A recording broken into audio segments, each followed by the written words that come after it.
नमस्कार किसान भाइयों। आज हम एक ऐसे विषय वस्तु पे बात करने जा रहे हैं कि वो विषय आज हिंदुस्तान के हर एक किसी को, हर फार्मर को, हर किसान को लागू होता है। और इतना ही नहीं, पूरे एशिया में इसके बारे में बहुत बड़ी हलचल मची हुई है। ये सब्जेक्ट मैटर मेरा तो नहीं है, जनरली हम इस सब्जेक्ट मैटर पे बात नहीं करते हैं क्योंकि हम उसके एक्सपर्ट नहीं हैं।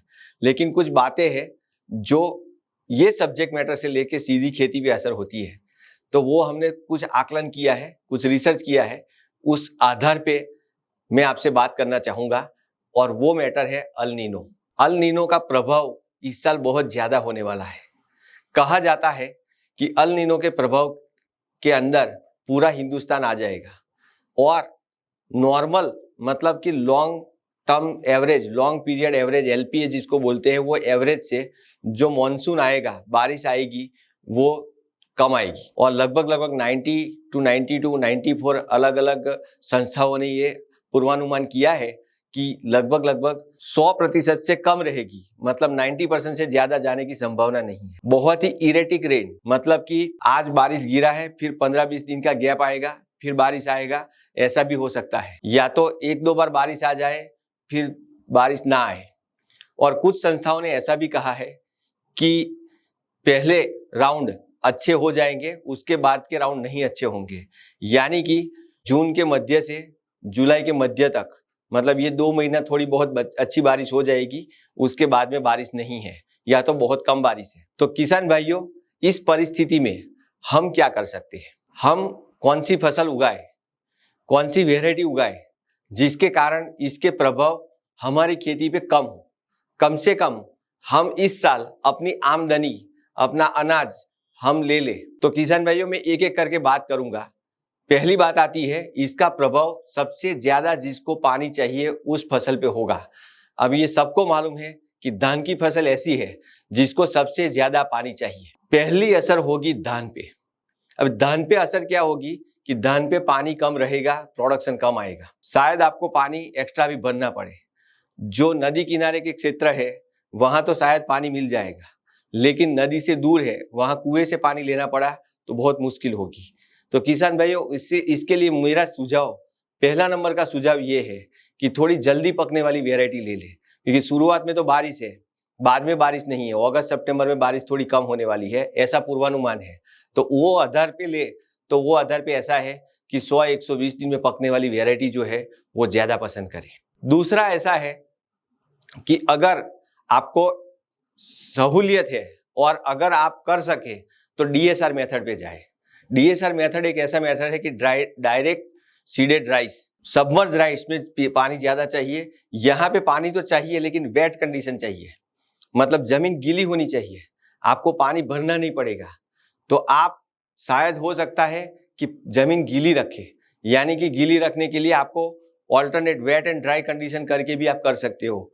जैसे कि आपका एक खेत है, बराबर डायरेक्ट सीडेड राइस से ड्रिलिंग कर दिया है, बराबर ड्रिलिंग करने के बाद आपको क्या होता है कि पहले तो बारिश हो जाएगी, बाद में लास्ट में जब पानी कम पड़ता है तो कम से कम हम कुएं का पानी, अगर सबमर्ज कंडीशन में पडल राइस में अगर पानी भरना पड़ता है, वो 1 एकड़ में आप भर सकते हो, तो यहाँ पे 3-4 एकड़ में पानी दे सकते हो। उतने कम पानी से 3-4 एकड़ की फसल सुरक्षित कर सकते हो।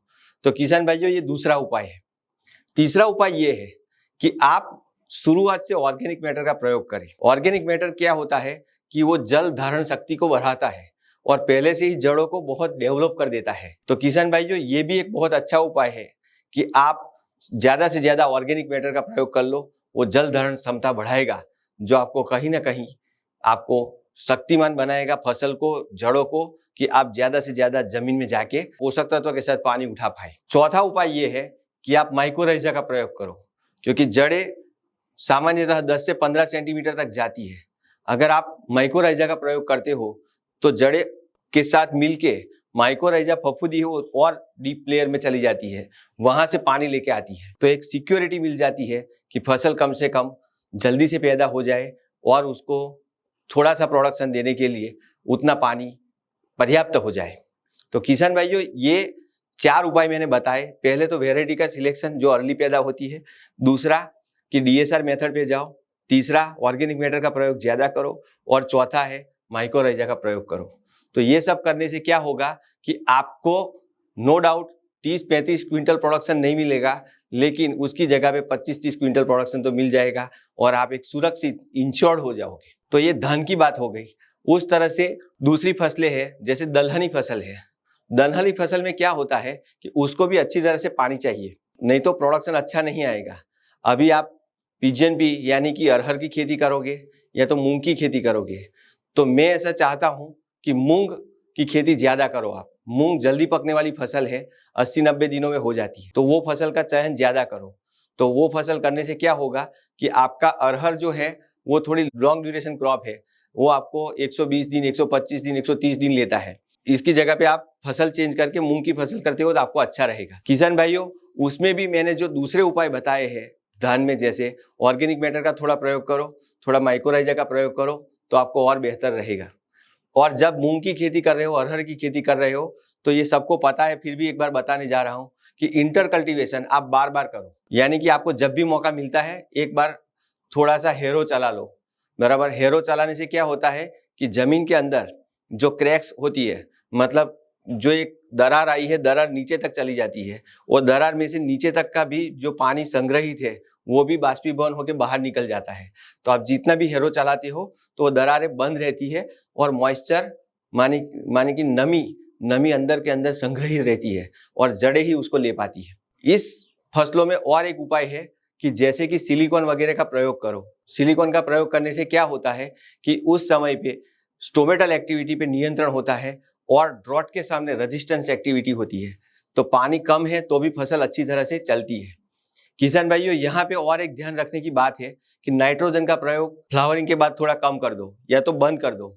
उसकी वजह से क्या होता है कि पत्ते नए नए आते रहते हैं और बड़े बड़े बनते रहते हैं।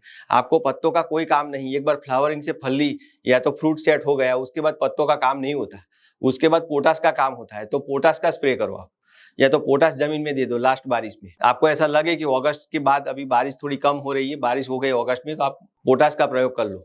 तो उसकी वजह से क्या होगा कि जितना भी खुराक, मतलब जितना भी फूड मटेरियल जो अंदर संग्रहित है वो टोटली फलियों में या तो फ्रूट में चला जाएगा, तो आपको प्रोडक्शन दे देगा और रेजिस्टेंसी भी देगा। पोटास एक पोषक तत्व ऐसा है कि ड्रॉट के सामने यानी कि सूखे के सामने प्रतिरोध पैदा करता है। तो किसान भाइयों, इस तरह से प्लानिंग करने से आपको बहुत फायदा होने की संभावना है। ये same to same oil seed मतलब कि तिलहनी फसल में भी ये लागू होता है। तो मेजर जो फसलें हैं उसमें मैंने बात की धान की, दलहनी फसल की और तिलहनी फसल की। अभी आते हैं कपास पे। कपास एक ऐसी फसल है जो पूरे हिंदुस्तान में, महाराष्ट्र का एरिया देखो, विदर्भ क्षेत्र देखो, बराबर, गुजरात में सौराष्ट्र देखो, राजस्थान में भी आप जोधपुर वगैरह एरिया देखो या तो अलवर वगैरह देखो, वहां कम बारिश क्षेत्रों वाले में होने वाली फसल है। कहीं कहीं पे यानी कि आप राजस्थान का उत्तरी भाग, पंजाब हरियाणा देखो, तमिलनाडु देखो, गुजरात का दक्षिणी भाग देखो, मध्य गुजरात से दक्षिण गुजरात देखो, महाराष्ट्र का जो जलगांव वगैरह एरिया है वहां पे देखो, तो वहां ज्यादा पानी है और जहां ज्यादा पानी देके फसल उगाई जाती है, हाई मैनेजमेंट वेराइटी लगाई जाती है। लेकिन वहां पे भी आप ऐसा काम करो कि वहां पे भी आप जो फसल लगाते हो उसका फ्लावरिंग थोड़ा जल्दी आ जाए और दिवाली पे वेराइटी खत्म हो जाए। यानी कि आपको 120-150 दिन वाली वेराइटी ज्यादा पसंद करो। देर से पकने वाली यानी कि 45 दिन के बाद फ्लावरिंग आने वाली वेराइटी हो, या तो फिर उसका प्रोडक्शन 140, 150, 180 दिन वाली वेराइटी हो, तो उसको पसंद नहीं करने का, क्योंकि वो वेराइटी को दिवाली के आसपास में पानी चाहिए। अगर बारिश नहीं हुई, आपके कुएं में पानी नहीं होगा तो आप पानी नहीं दे पाओगे। तो आपको कपास की भी वेराइटी सिलेक्शन जो करनी है वो थोड़ी अर्ली वेराइटी का पसंद करो, और उसमें भी वो चीजें और लागू होती है, ऑर्गेनिक मैटर का प्रयोग, माइक्रोराइजा का प्रयोग, सिलिकॉन का प्रयोग। और आपको ऐसा लगे कि टिंडे बनना शुरू हो गए हैं 65-70 दिन के बाद, तो उसके बाद पोटास का प्रयोग शुरू कर दो।